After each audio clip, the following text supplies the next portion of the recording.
저는 인천에 사는 30대 후반의 남자입니다. 제가 오늘 들려드릴 이야기는 파혼한 이야기예요. 만약 단순한 성격 차이로 결혼을 물렀다면 사연을 올리지 않았겠지만 중간에 예비 장모님이 껴서 사기 아닌 사기 행각을 벌이는 바람에 파혼을 한 사례인지라 사연을 올려봅니다. 저는 현재 6급 공무원이에요. 사실 20대 후반에는 알아주는 대기업에 들어갔었는데 회사에서 잘 나가시던 부장님이 구조조정 한 방에 옷을 벗는 걸 보고 퇴직한 후 30대 초반에 7급 공무원에 합격해 현재까지 근무 중이랍니다.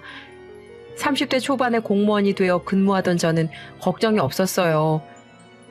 월급은 다소 세지 않지만 안정적인 급여와 연금 덕분에 인생 계획이 짜여있기 때문이었죠. 그런 상황에서 제게 결핍이 있는 것은 다름 아닌 결혼이었답니다. 다행히도 부모님께서 낳아주신 외모가 나쁘지도 않았고 직업 역시 남부럽지 않은지라 소개팅이 많이 들어왔어요. 하지만 마음에 드는 사람이 없더라고요. 외모나 조건이 별로였냐고요? 그런 건 아니었어요. 주선자분들이 저를 좋게 봐주셨는지 과분할 정도로 괜찮은 분들이 소개팅 자리에 나와주셨거든요. 하지만 대부분의 여성들이 30대라서 그런지 연애보다는 결혼이 급한 듯해 보였어요. 사실 저 역시 결혼이 급하긴 했지만 결혼만을 위해서 사람을 만나는 건 아니었거든요. 그래서 아무리 좋은 사람을 만나더라도 결혼에만 목을 매는 모습에 실망해 번번이 퇴짜를 놓고 말았답니다. 그분들이 나쁘다고는 절대 생각하지 않아요. 몇 년밖에 없는 결혼 정년기를 잡고 싶은 마음 100번 이해하니까요. 아무튼 그렇게 솔로 생활을 보내고 있는데 친구 녀석에게서 연락이 오더군요. 뭔가 싶어서 전화를 받아보니 부친상을 당했다고 했어요. 마음이 무거워진 저는 퇴근하자마자 검은 양복으로 갈아입고 장례식장으로 향했답니다. 친한 친구인지라 밤 늦게까지 일손을 도우며 장례식장을 지켰답니다. 그렇게 상을 잘 치른 후 일상으로 돌아왔어요. 그런데 친구가 고맙다는 말과 함께 생각지도 못한 말을 전하더군요. 상윤아, 갑자기 이런 말 하는 게 좀 이상할지 모르겠는데 내가 아는 여동생이 있거든? 너도 봤을지 모르겠다. 근데 걔가 널 마음에 들어 하더라고. 자리가 자리인지라 이제야 말한다. 어떻게 한번 만나볼래? 친구는 상갓집에서 절 눈여겨봤던 여자가 있었다며 한번 만나볼 생각이 있냐고 묻더군요. 조금 당황스러웠어요. 막말로 결혼식 뒤풀이도 아니고 상갓집에서 마음에 들어 한다는 게 좀 찝찝했거든요. 그래서 저는 거절을 했어요. 하지만 친구는 괜찮은 사람이라며 한 번만 만나보라고 하더군요. 상윤아, 내가 진짜 나쁜 사람이면 이렇게 권하지도 않아. 근데 너랑 정말 잘 어울릴 것 같아서 그래. 그러니까 한 번만 만나보고 판단해. 그냥 하루 바람 쐬고 온다고 생각하면 되잖아. 친구는 자꾸만 저를 설득했고 저는 마지못해 알겠다고 말했습니다. 자꾸 제안을 하는데 거절하는 것도 미안한 일이었으니까요. 그렇게 저는 친구에게 연락처를 받았어요. 프로필 사진도 봤는데 미인이라고 하긴 어렵지만 나름 귀염상이긴 하더군요. 아무튼 그렇게 연락을 해서 약속을 잡고 카페에서 만났답니다. 그런데 그때 그러니까 소아 씨를 처음 보자마자 웃음이 터질 것만 같은 걸 참아야만 했어요. 사진에 엄청난 사기를 쳐놨거든요. 와, 제가 여자들 사진빨 많이 듣고 실제로 당하기도 해봤지만 정말 이 정도까지 사기치는 사람은 처음 봤네요. 마음 같아선 당장 돌아가고 싶었어요. 제가 그렇게 외모를 보는 편도 아니지만 이 정도까지는 아니라고 생각했거든요. 하지만 주선해준 친구를 생각해서라도 저는 일단 커피를 마셨습니다. 소아 씨는 제 얼굴을 제대로 보지도 못하시더군요. 아무튼 저희는 겉핥기식의 대화를 나눈 뒤 커피만 마시고 헤어졌고요. 그렇게 인연을 끝내려고 했죠. 하지만 며칠 뒤에 소아 씨에게서 또다시 연락이 오는 거예요. 저는 그 정도 티냈으면 됐지 눈치도 참 없네라는 생각을 품으며 좋게 거절했어요. 하지만 소아 씨는 포기하지 않더군요. 상갓집에서 저를 이성으로 볼 때부터 신기하긴 했는데 정말 그 정도로 강렬하게 저를 원하는 건지 매일같이 진지한 문자를 보내거나 제가 근무하는 구청 앞에 와서 만나자고 하더라고요. 제가 일하는 직장 앞에 찾아왔을 땐 정말 어처구니가 없어서 가까운 카페에 데려간 뒤 진지하게 말했답니다. 소아 씨, 미안하지만 잘 못 알아들으시는 것 같아서 솔직하게 말할게요. 저 소아 씨 마음에 들지 않아요. 솔직히 말하면 외모도 직업도 별로 마음에 들지 않습니다. 절 외모 지상주의에 찌든 놈이라고 생각하셔도 좋고 속물이라고 생각하셔도 좋아요. 그러니까 더 이상은 찾아오지 말아주세요. 정중하게 부탁드릴게요. 저는 그렇게 말한 뒤 카페를 나왔어요. 그 다음날 출근을 했더니 직장 동료들 사이에 소문이 다 퍼졌더군요. 직장 앞에 여자를 기다리게 하는 능력남이니 뭐니 하면서요. 그래서 저는 이미 끝난 사이라며 못을 박았습니다. 그렇게 소아 씨를 잊고 살았는데 3개월쯤 지나자 잘 지내시냐며 안부 연락을 해오더군요. 그때쯤엔 워낙 오랜만이라 반가울 지경이더라고요. 참 이 여자의 정성이 대단하다 싶기도 하고요. 그래서 저는 소아 씨와 두 번째 만남을 가졌어요. 물론 그녀에 대해 호감을 가진 건 전혀 아니었고요. 저 역시 약속이 없어서 바람이나 쐬자 하는 생각으로 나간 거였죠. 소아 씨는 제게 잘 보이고 싶었는지 세미 정장을 말끔하게 차려입고 나왔더군요. 파스타집이나 레스토랑에 가야 할 듯한 차림이었고요. 하지만 곱창이 당겼던 저는 소아 씨를 데리고 곱창집에 데려갔답니다. 그리고 시커먼 아저씨들 사이에서 곱창을 먹었어요. 그렇게 하면 제게 정내미가 뚝 떨어져 귀가할 줄 알았더니 곱창을 열심히 먹더라고요. 심지어 제가 비우는 소주잔을 열심히 채우기도 했고요. 그런 모습을 보니까 이상하게 또 예뻐 보이더군요. 도도에 빠진 여자들이 아니라 이렇게 나를 생각해주는 사람이라면 만나봐도 괜찮지 않겠나 이런 생각마저 들더라고요. 그렇게 몇 번의 만남을 가진 저는 소아 씨와 사귀게 되었답니다. 물론 마음을 완전히 준 건 아니었어요. 가볍게 사귀어 보면서 알아가 볼 생각이었지요. 하지만 막상 사귀다 보니 그녀에게 완전히 스며들었고 정신을 차려보니까 결혼 약속을 하고 있더군요. 물론 소아 씨가 무슨 환수를 쓴 건 아니었어요. 그녀가 제게 헌신과 배려를 보여줬기 때문에 내린 결정이었죠. 결혼을 결심한 저희는 가장 급한 문제인 경제적인 것에 대해 대화를 했어요. 저는 공무원이라 월급이 빤하지만 소아 씨는 부모님의 이불 장사를 돕는지라 수입이 좀 불규칙적이었어요. 이불 가게 매상에 따라 다달이 급여가 다르다고 했거든요. 그나마 다행인 건 알뜰한 소아 씨가 무려 6천만 원을 모았다는 점이었어요. 30대 초반 여자가 6천만 원을 모았다는 건 정말 남들 다 하는 걸 포기했다는 얘기였죠. 저 역시 대기업 시절의 월급과 공무원이 된 후의 월급을 합쳐 6천 정도는 모았기에 둘의 저축액을 합쳐 대출 좀 받으면 나쁘지 않은 빌라에 들어가서 신혼살림을 차릴 수 있을 거라 생각했습니다. 그렇게 계획을 짜던 어느 날 예비 장모님께서 제게 전화를 걸어오시더니 제게 따로 만나자고 하는 거예요. 아직 인사를 드린 적이 없어서 나중에 소아 씨와 함께 정식으로 찾아가겠다고 말씀드렸지만 꼭 지금 따로 만나야겠다며 약속을 잡으시더군요. 조금 의아했어요. 처가에 인사드리는 거야 당연한 수순인 거고 시간이 지나면 자연스럽게 하게 될 일을 저렇게 억지로 당기려고 하고 계셨으니까요. 하지만 어쩌겠어요. 예비 장모님이 바쁘면 구청 앞까지 찾아오시겠다고 하시는데요. 그래서 저는 주말을 이용해 예비 장모님을 만났습니다. 소아 씨에게는 말하지 말라고 해서 저만 조용히 나갔죠. 약속 장소에서 뵌 예비 장모님의 모습은 정말 화려하더군요. 제가 알기로 소아 씨네 집안은 그리 넉넉하지 않은 걸로 알고 있었는데 예비 장모님의 차림은 재벌가가 아닐까 싶을 만큼 화려하더라고요. 머리부터 발끝까지 명품으로 도배가 되어 있었거든요. 제가 그런 쪽에 문외한이라 잘 모름에도 불구하고 알만한 브랜드들이었으니 말 다 했죠. 아무튼 저는 예비 장모님께 잘 보이겠다는 마음으로 깍듯하게 대했답니다. 여기에서 나쁜 모습을 보였다간 결혼이 진행되지 않을 수도 있기 때문이었죠. 그래서 저는 최대한 착하고 건실한 청년인 것처럼 행동했어요. 하지만 예비 장모님은 제 인성에는 별 관심이 없는 듯 하더군요. 김서방은 공무원이라고 들었어요. 저도 대충 알지만 공무원 월급이 뻔하잖아요. 앞으로 연차가 쌓이면서 급여가 오르겠지만 한계가 뻔한 거고 내 딸이랑은 어디에서부터 시작할 거예요?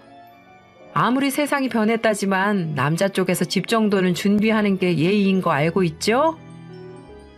예비 장모님은 제 월급과 연차 그리고 모은 돈, 집안의 재산과 심지어 집을 해올 건지에 대해서 물으시더군요. 솔직히 찝찝하긴 했지만 대답은 다 해드렸답니다. 그래도 장모님이 되실 분인데 심기를 거스를 순 없으니까요. 그렇게 숨막히는 대면이 끝이 났네요. 조금 불편하긴 했지만 어느 정도 견딜만은 했어요. 소아 씨에게도 말한 정보들이라 말하지 않을 이유도 없었고요. 그리고 다음 주 주말 예비 장모님이 저를 또다시 호출하셨어요. 이번에는 주소를 불러주시고 그곳으로 오라고 하시더군요. 그곳은 도심에서 살짝 벗어난 곳이었어요. 좀 수상쩍었지만 예비 장모님의 명인이 일단 향했습니다. 그곳에 도착해서 예비 장모님을 따라가니까 컨테이너 박스가 여러 개 있더군요. 여기가 어디냐고 여쭤보니 해외에서 수입한 이불들을 보관해 놓은 장소라고 하더군요. 실제로 예비 장모님은 컨테이너를 하나하나 여시면서 제게 이불들을 보여주시는 거예요. 꽤 큰 규모라 다 팔면 돈이 되겠더라고요. 문제는 그걸 몇 번이고 강조하는 예비 장모님의 태도였어요. 예비 장모님은 이 이불들을 다 팔면 얼마가 남네, 그걸 재투자해서 팔면 또 얼마가 되네 등의 말을 하면서 재력을 뽐내시는 겁니다. 저는 예 하면서 예비 장모님에게 질질 끌려다녔죠. 그렇게 무려 2시간을 끌려다닌 후에야 장모님은 저를 사무실 용도로 개조된 컨테이너로 데려가시더군요. 그리고 믹스커피 한 잔을 타주시며 대뜸 말씀하시더군요. 김서방, 저번에 말했던 신혼집은 어떻게 할 생각인가? 뜬금없이 신혼집이라니? 당황스럽긴 했지만 저는 저번에 대답했던 것처럼 말해주었죠. 저번에도 말씀드렸다시피 저와 소아 씨가 가진 돈을 합쳐서 작게 시작할 생각입니다. 아니, 내가 저번에 신혼집은 남자 쪽에서 하는 게 예의라고 했는데 못 알아들은 건가? 아니면 잊어버린 건가? 어머님, 저는 어릴 적부터 자수성가를 하는 게 꿈이었어요. 그래서 양가의 도움은 받고 싶지 않습니다. 저희 부모님께서 도와주시겠다고 하셨지만 괜찮다고 말씀드린 것도 그런 이유고요. 저는 운 좋게도 유복한 집안에서 자랐어요. 아버지께서 평생 약사로 근무하셨거든요. 하지만 아버지께 기대고 싶지 않았어요. 이렇게 한번 기댔다간 자립심을 잃을 것 같았거든요. 그래서 신혼집을 얻을 때 도와주시겠다는 부모님의 제안도 거절했고요. 하지만 예비 장모님은 그게 탐탁지 않으신 모양이더군요. 그럼 우리 집에서 도와줘도 안 받을 생각인가? 아유, 어머님, 저흰 정말 괜찮습니다. 작게 시작하는 것도 나름의 재미가 있으니까 저희가 힘을 합쳐서 차근차근 늘려갈게요. 자네나 자네 부모님 생각에 그럴지 몰라도 딸 가진 부모 마음은 그게 아니야. 그러니까 내가 도와주겠네. 자네 부모님 생각을 존중한다면 내 생각도 존중해주게. 예비 장모님은 괜찮다는 제 말을 칼같이 자르며 신혼집을 구하는 데 보탬이 되겠다는 말씀을 하시더군요. 솔직히 부담스러웠답니다. 금전적으로 보탬이 되신다면야 감사한 일이지만 괜히 한쪽의 지원을 받는다면 훗날 관계에 있어서 문제가 될 수 있다고 판단했거든요. 아무튼 그렇게 그날은 어떻게 마무리가 되었어요. 그렇게 몇 달 후 저희는 상견례를 하게 되었어요. 화기애애한 분위기가 계속되던 중에 예비 장모님은 신혼집에 대한 얘기를 꺼내시더군요. 솔직히 그땐 좀 짜증이 나더라고요. 그놈의 신혼집 적당히 좀 하지 싶더라고요. 아무튼 예비 장모님은 본인 쪽에서 신혼집을 구해주겠다고 하시더군요.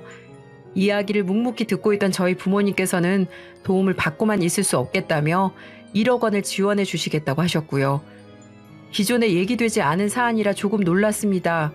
하지만 아버지께서는 도움을 받기만 하는 게 미안했는지 금전적인 지원을 하기로 결정하신 모양이었어요. 아무튼 그렇게 저희 집에서 1억, 처가에서 2억, 그리고 저희가 모은 돈을 모아 아파트를 매매하기로 했죠. 김서방, 내가 아파트를 구하러 다녀야 하니까 지금 불러주는 계좌로 전에 얘기했던 돈 붙이게. 예비 장모님은 신혼집을 구해야 하니 저희 부모님께서 지원해 주신다는 1억 원과 제가 모은 6천만 원을 송금하라고 하셨어요. 거액을 송금하는 게 어쩐지 좀 찜찜했지만 장모님이 될 사람인데 무슨 일이 있기야 하겠냐는 생각으로 돈을 송금했죠.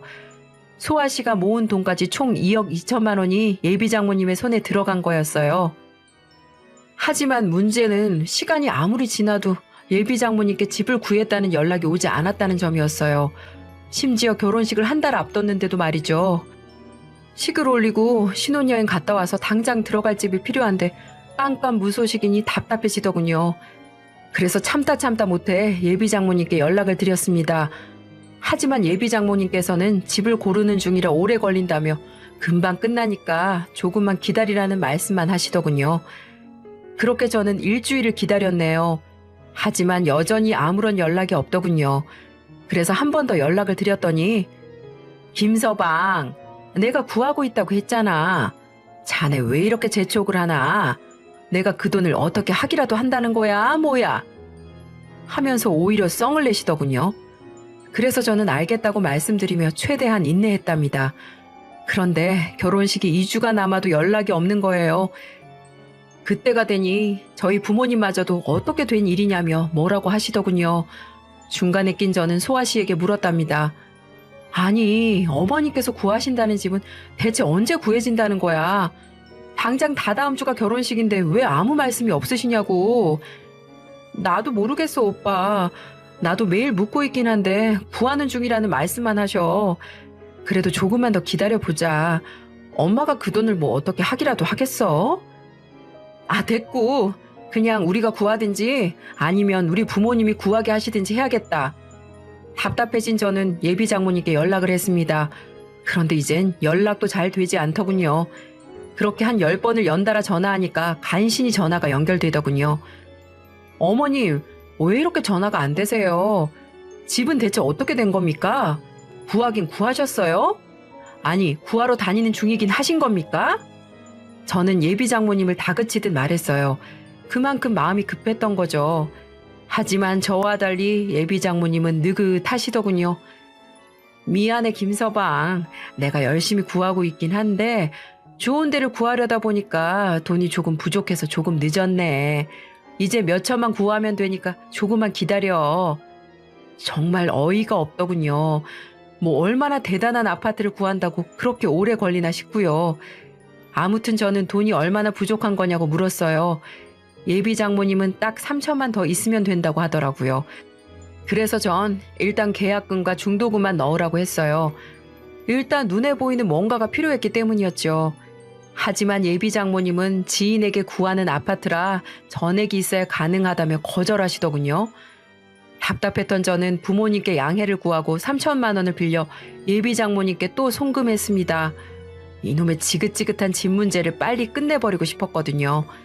하지만 그렇게 며칠이 지나도 계약을 했다는 말씀이 없으시더군요. 또 답답했던 저는 예비 장모님 댁으로 쳐들어갔어요. 장모님, 계약 안 하셨죠? 대체 뭐 하시는 겁니까? 네? 김서방, 왜 또 여기까지 찾아와서 그러나? 내가 뭐 집을 안 구하고 싶어서 안 구해? 일 처리를 하다 보면 늦어질 때도 있는 거지. 늦어지는 것도 정도가 있지. 이게 대체 뭐 하시는 겁니까? 됐으니까 저희 돈 돌려주세요. 단칸방에 들어가든 고시원에 들어가든 저희가 알아서 할 테니까 돈 돌려주시라고요. 저는 예비 장모님이고 뭐고 소리를 질렀답니다. 인내심의 한계에 다다른 거죠. 그런데 또 웃긴 게 장모님께서 돈이 없으시다고 하는 거예요. 이건 또 뭔 신선한 개소리인가 싶어서 여쭤보니 내년에 팔 이불을 수입하느라 돈을 사용했다고 하시더라고요. 정말 정신이 아찔하더군요. 그래서 저는 일단 엊그제 드린 3천만 원만 달라고 했어요. 그건 부모님께 임시로 빌린 돈이니까요. 하지만 그것도 못 주겠다고 하더군요. 얼굴이 벌개진 제게 예비 장모님은 변명이랍시고 이런저런 이야기들을 떠들으셨어요. 김서방, 자네가 이불 장사에 대해 잘 몰라서 하는 모양인데 이것도 유행이라는 게 있어서 매물을 미리미리 사둬야 돼. 안 그러면 적자가 난다니까. 나중에 더 큰 돈 벌려고 하는 거니까 너무 상심하지 말게. 내가 뭐 자네랑 자네 집안 돈을 떼먹게 하겠어? 예비 장모님은 이렇게 말씀하시며 어쩔 수 없다는 듯이 말하더군요. 그리고는 일단 결혼식부터 올리고 월세방에 임시로 살고 있으면 이불을 팔아 지금 구할 수 있는 집보다 더 좋은 집을 마련해 주겠다고 하시더라고요. 어처구니가 없던 저는 예비 장모님께 여쭤봤습니다. 어머님, 집을 구하려고 하긴 하셨어요? 그럼 당연하지. 내가 좋은 집 구하려고 얼마나 바쁘게 뛰어다녔는데. 그럼 부동산이랑 통화한 내역이랑 문자 내역 좀 보여주세요. 어머님께서 정말 노력을 하시긴 하셨는지 궁금해서 그럽니다. 저는 예비 장모님이 정말 아파트를 구하려고 하긴 했나 싶어서 통화와 문자 내역을 보여달라고 했죠. 하지만 예비 장모님은 다 지워서 없다고 하더군요. 저는 그게 말이 되냐고 따지며 예비 장모님의 핸드폰을 빼앗듯이 집어들었네요. 그리고 통화와 문자 내역을 점검했어요. 하지만 제 예상처럼 부동산과 대화한 내용은 어디에도 없더군요. 이게 지운 겁니까?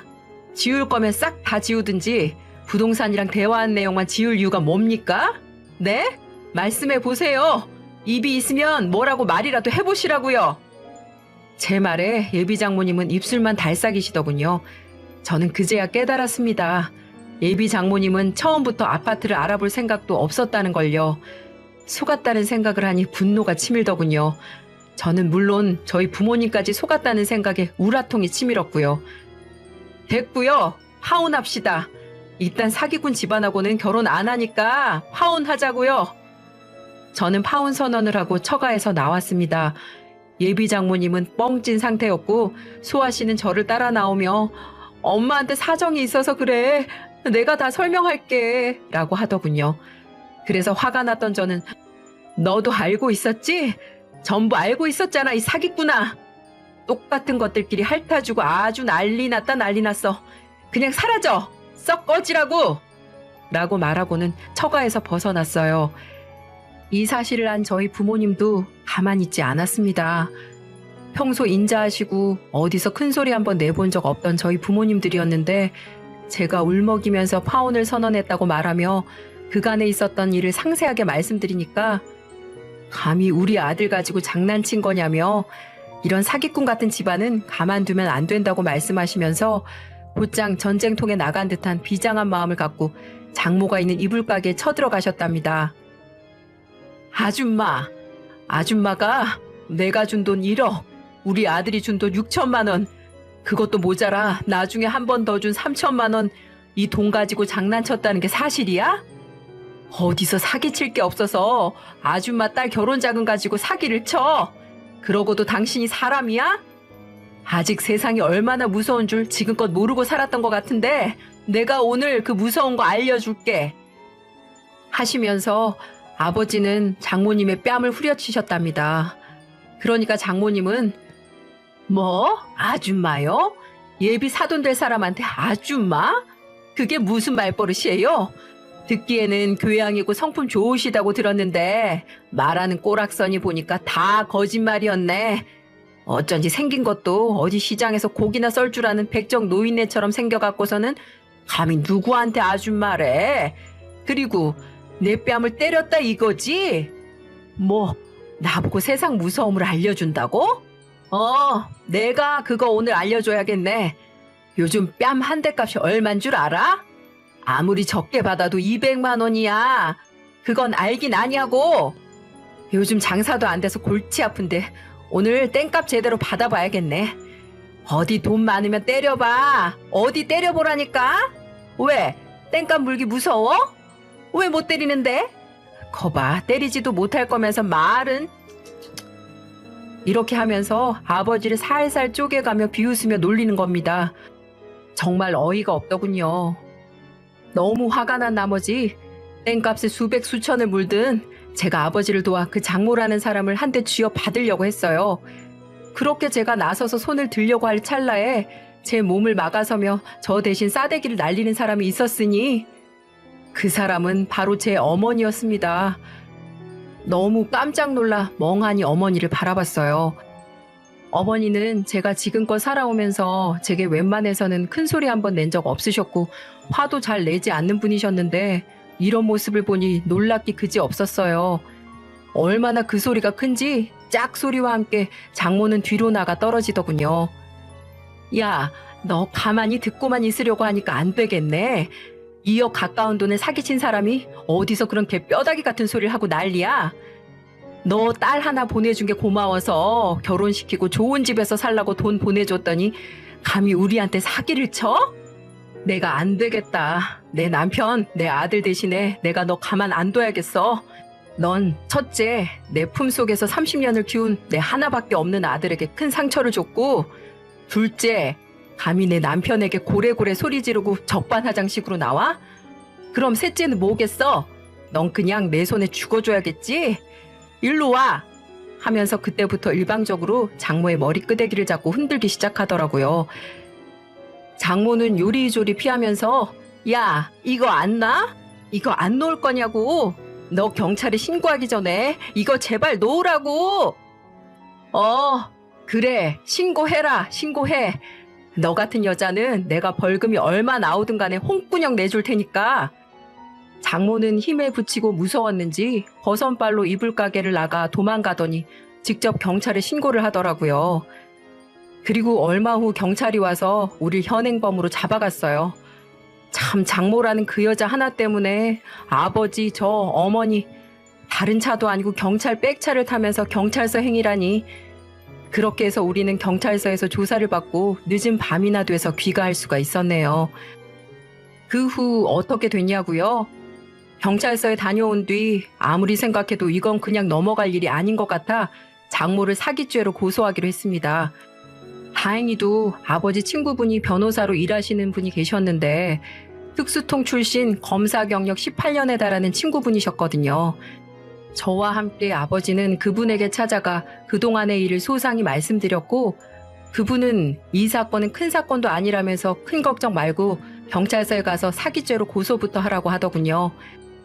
그래서 전 곧바로 경찰서에 가 고소를 하고 장모에게 보낸 입금 내역, 통화 내역, 문자 내역, 그리고 음성 녹음 내역 등을 제출했답니다.